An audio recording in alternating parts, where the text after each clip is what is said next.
Welcome to Bread and Butter, the show looking behind the scenes of the hospitality business. I'm Wendy Hargreaves. We'll be tackling some big issues today, all brought to you by hospo tech company HungryHungry. Melbourne's hospitality industry is back in the news this week. Premier Dan Andrews sank $290 million into a city recovery fund to resuscitate the near-dead hospo and art scene, with a big focus on more outdoor spaces during this summer's dining season. Mr. Andrews is taking inspiration from New York City's Open Restaurants initiative, transforming streets and footpaths into dining areas and keeping venues afloat during lockdown. We'll cross to New York to find out how outdoor dining is really going in the Big Apple. And from what I'm hearing, it ain't pretty. We'll also ask Melbourne publican Paul Dimattina for his take on the lockdown. The former AFL footballer appears to be smashing it in South Melbourne, with loyal customers swooping on his hearty take-home meals. But Lamaro's is reportedly losing $2,000 a day, even after all the government support.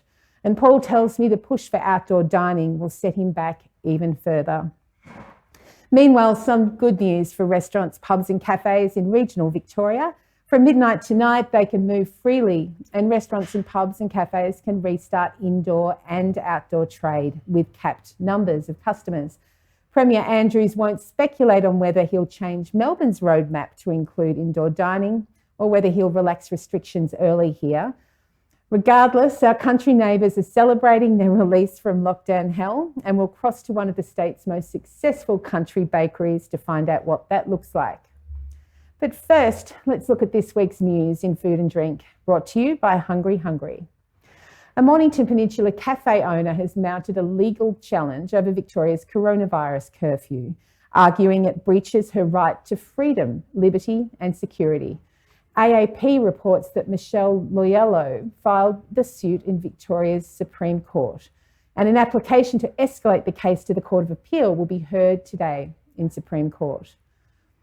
Dozens of Melbourne's top restaurateurs have joined forces to fight Mr. Andrews' lockdown, which prohibits sit-down dining in the city until the entire state's daily average cases of COVID-19 falls under 5. Famously competitive chefs are putting old grudges aside and holding weekly Zoom meetings to coordinate their It's Time campaign, which includes giant pink anti-lockdown posters in the windows of the city's most iconic venues, including Florentino, D'Estasio, Chin Chin, Francois and the Stokehouse. The 46 restaurateurs have also sent an open letter to Mr. Andrews demanding a safe return to indoor and outdoor dining, saying the hospitality industry is well set up for contact tracing and hygiene. The group fears Mr. Andrews' focus on outdoor dining in a city famous for having 4 seasons in a day will be a problem. Members of the group have also questioned the success of New York City's open dining initiative, the linchpin of Premier Andrews' roadmap for Melbourne's restaurants. Indoor dining is banned in New York, just like Melbourne, but the city's footpaths, lanes and some streets have been transformed into open-air bars, cafes and restaurants. Sounds like a party, but hospo connections in New York paint a grim picture. Last night I spoke with Australian restaurateur Rob Marchetti, the ex-Iceberg chef who owns a huge corner restaurant and basement bar in Manhattan called Grand Tivoli. Rob told me he can't offer outdoor dining because there's a fire hydrant outside his corner building. He says more than 1,000 venues have closed permanently in New York City, with more closures expected. A September survey by New York's Restaurant Association predicts more than 2/3 could permanently close by the end of the year. I'm joined now by New York City radio host and food media producer Tom Miale, who's lived and breathed the city's restaurant and bar scene for more than 20 years. Welcome to Bread and Butter, Tom. Thanks, Wendy. Thanks for having me. Now, so here in Melbourne, our state leader wants to model our reopening of restaurants on what's happening in New York City. Are we on the right path? Oh, I don't know. It's a tough question. There's a lot of moving pieces to this right now. I think that when initially outdoor dining was opened up here in the city, there was a little bit of a hesitant sort of attitude towards it. A lot of restaurants didn't know whether or not they were going to be able to staff or whether or not they wanted to be able to staff. There are contingency plans that if COVID cases do spike, then all of a sudden the lockdown will have to come back. And I think a lot of places didn't want to have to go out and hire staff knowing that they might not be able to keep them for any time. So I think that people were grateful to be able to get back out there, but it was a Band-Aid on a giant wound right now that is not. It's not really solving the core of the problem. So how tough is it for restaurant and cafe and bar owners in the city at the moment? Oh, it's bad. It's very bad. There are some nice shots of outdoor dining, and it looks very European, where we're going outside and we're having these great little parties. At the core of that is a hospitality industry that is reeling. They margins for the restaurants in New York are just notoriously thin. Being able to just offer outdoor seating is not something that any restaurant can survive on. Even in the coming months, we're talking about opening up indoor dining at 25%. I've spoken with a lot of restaurateurs who say that it's just not worth it for them to have 7 or 8 covers in an evening, which is 25% of their capacity. It's not worth it for them to just open up. It's not really part of the New York culture to dine outside either. Like, how well has it been received? Well, it's actually been very nice when you go to a restaurant that has a nice little area set up. The restaurants that are doing it, the restaurants that are able to do it, are doing it well. You do have a frazzled staff. Everybody is running back and forth, and it's a big change. But I think that it is nice now, this time of year, but we are at the very end of our summer, or the beginning of autumn. The weather is getting cooler. Restaurants will have to invest in heat lamps, which they normally wouldn't do. I don't know how it's going to continue over the next few months. And quite frankly, I don't know how many diners are ready to go inside and have a meal at this point. Well, I'm told restaurants and cafes are allowed to open over in New Jersey, but not in Manhattan. Is that what's it like having so many different rules? Yeah, I think that's the big frustration from everyone. So New York City, we have, our 5 boroughs. There's Brooklyn, Bronx, Queens, Manhattan, and Staten Island. New York City is under our mayor, who makes up certain rules. Not makes up certain rules, I shouldn't say that. There's one set of rules for them, but then if you go just outside of the city limits, there's another set of rules. So all of the different counties on Long Island or New Jersey or the surrounding areas have different sets of regulations. Now, most restaurants are not worried about losing diners to the outer boroughs, but I think the frustration lies in that there is not one set of regulations, and the regulations vary just amazingly, and they change overnight. And it's very hard to plan anything financially when you know that the rules could change like that. So I've heard of many restaurants in New York City that haven't been able to afford to open with just outdoor dining and takeaway. Would you say that's more common than not? I would say that from personal experience, I've spoken with a lot of restaurant owners and bar owners, and they all gave it a go, or the majority of them gave it a go at the beginning. I think that they tried their hardest. Some of them decided that it just wasn't worth it, and some of them decided that they're going to keep riding it out. I think like I said, I think it's a Band-Aid right now. The outdoor dining is a Band-Aid. So they're looking to keep working as much as they possibly can, hoping that there is going to be some sort of a long-term solution, which quite frankly doesn't look very good. So you've been to Melbourne before. You've seen how it's set up here in the hospitality industry. What can our local restaurateurs and cafe owners and pub owners learn from the New York experience over the past summer? Well, first of all, I love Melbourne. I was just there coming up on my 1-year anniversary of leaving Melbourne, and I miss it quite a bit. I don't know. I don't know what there is to learn about this to learn from this, because I feel like we are all still learning as we go. There are different regulations every day. Just today, our mayor said that maybe we will be able to keep the outdoor dining initiative going past October 31st, which was the deadline that he set. And that was received again with varying degrees of anger and joy and hopefulness. People don't really know what to expect moving forward. So I do think that there are there's a lot of moving pieces here, and I think the one thing to take from it is that it's going to be different for every single restaurateur and every single location. So thank you so much for your time, Tom. Can you tell us how can we find your radio show and podcast if we want to hear about what's happening in New York? Sure. I run a website called www.notafoodie.com. It's a little sort of tongue-in-cheek name.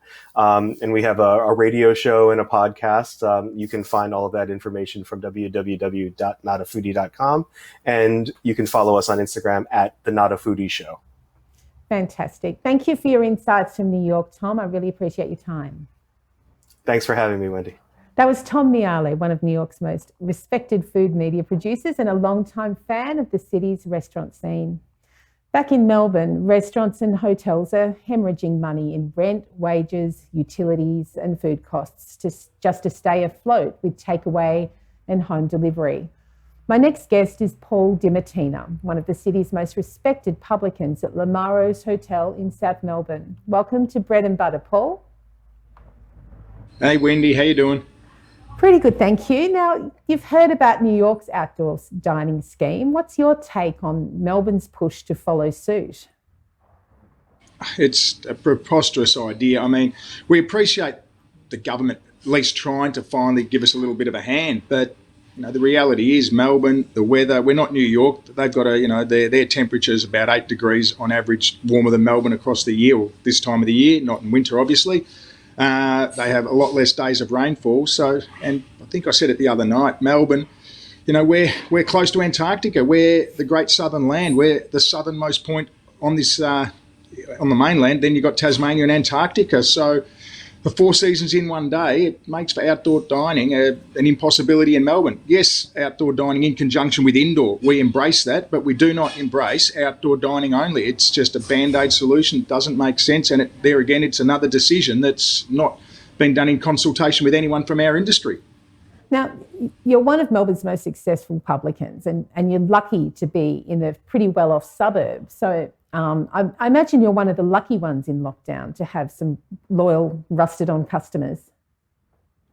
Yeah, I mean, we're working around the clock. I've never worked so hard in my life for so little, but you do anything you can to try to keep your business alive. And, we are facing financial armageddon. Our industry's on its knees and we keep getting kicked and whacked left, right and centre without being listened to, without being assisted where possible. And, the other day, I still can't believe the mentality of some people. The $3 billion handout, it's not a $3 billion handout to our industry, it's for small business, but $1.7 billion of that is in deferred payroll tax. That's just a debt we're accruing down the track.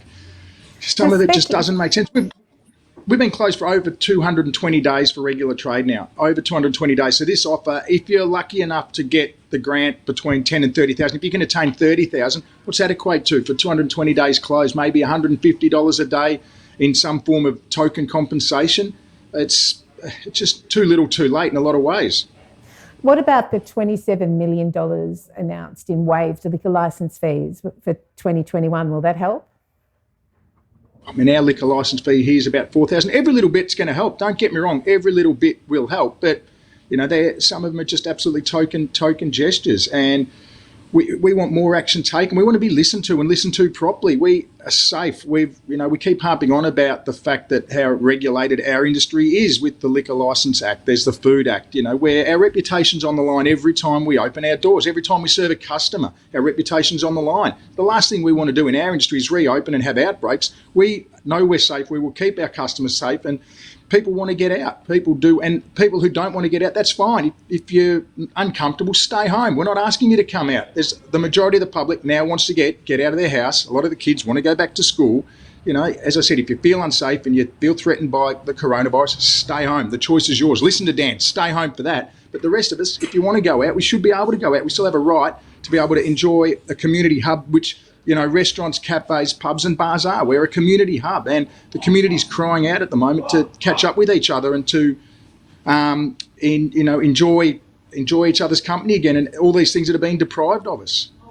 Now, you've been part of a high-powered group of chefs and restaurateurs meeting online each week, which I talked about earlier in the show. So what do you hope to achieve from getting together like that?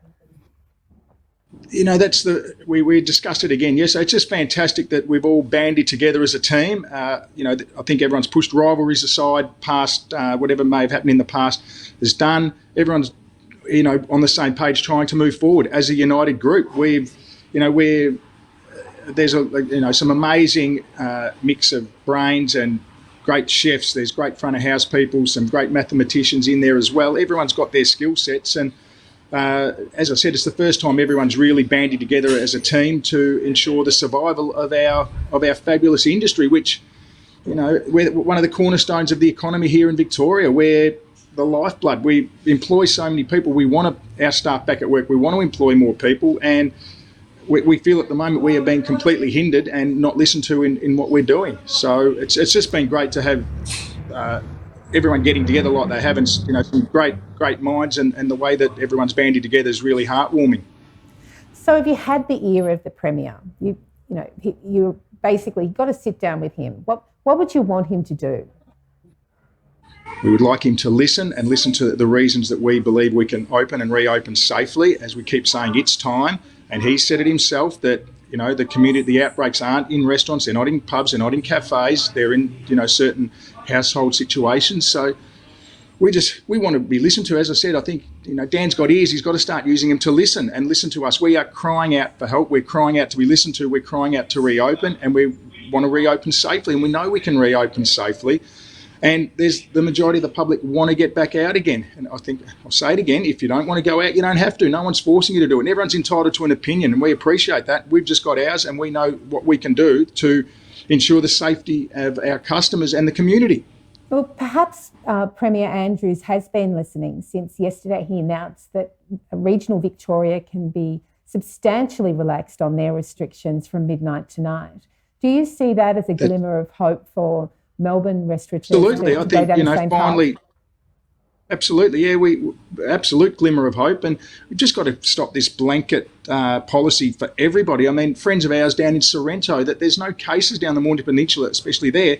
They should be allowed to open. They should be allowed to trade, and they can trade, I believe. But of course, we're told there's this one blanket policy that one hat size fits all. It's just not right. Needs to be a little bit more perspective and balance and some common sense in place, which we're just not getting at the moment. So it is quite disappointing. And, you look at other cities like New York, and we hear how their outdoors scenes really, it's not as successful as people think it is.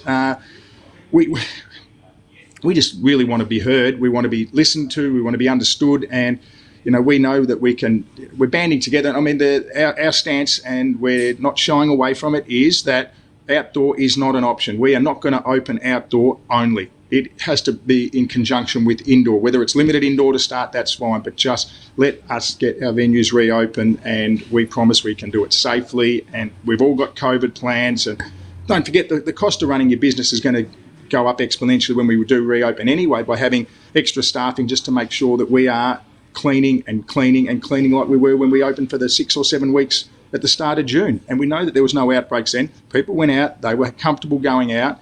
And as I said, if you don't feel comfortable, stay home. Now, you were a gun AFL player before moving into pubs, for the few people out there that might not realise that. Any lessons from the sporting world that can help you deal with this current crisis?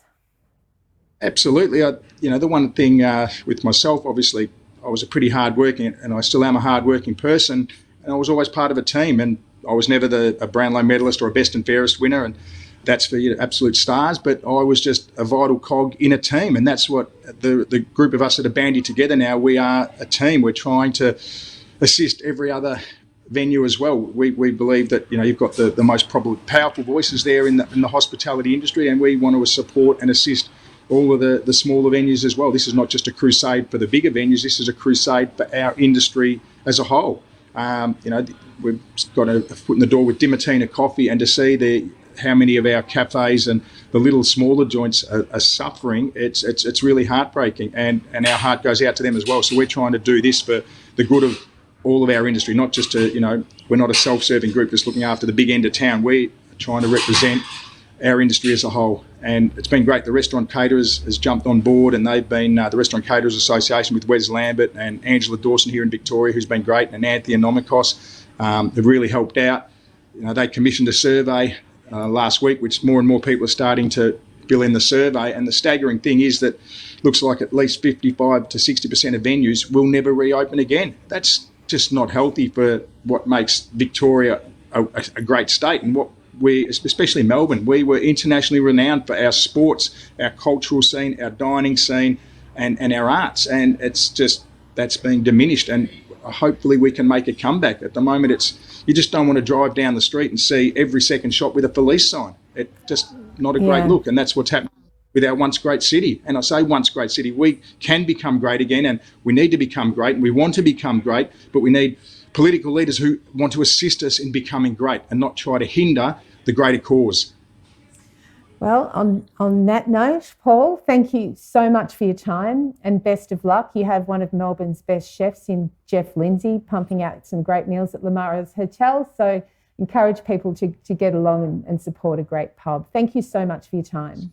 Thanks, Wendy. And obviously, we don't want people just to support us here at Lamaro's. Yes, myself and the Chris Lucas of this world and a few of us have had some decent press lately, but support all your local cafes, your local pubs, your local restaurants. Everyone's crying out for help. It'd be good if everyone can keep obviously sharing the love and get out there and really support your local venues. Everyone needs the community support at the moment. I'm doing my best. I live in Elwood to ensure that I'm shopping at every place I can on Ormond Road and spending my money where I can. Not that we have much of it left, but spending it with the community and making sure that everyone can survive and come out of this better on the other side. Great tips. Thank you so much for your time, Paul. Thanks, Wendy. That was Paul Dimattina, publican at Lamaro's Hotel in South Melbourne.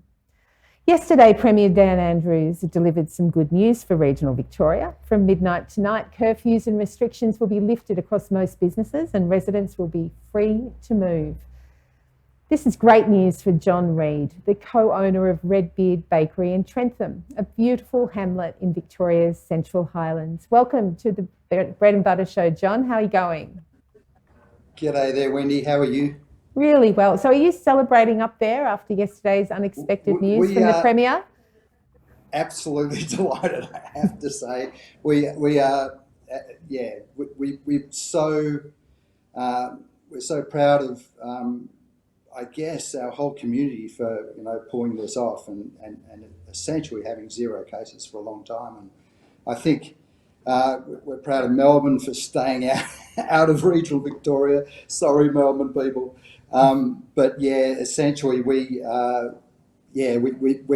over the moon that we're now going to be able to reopen. It's not quite COVID normal yet, but gee whizzes, it's going to be great.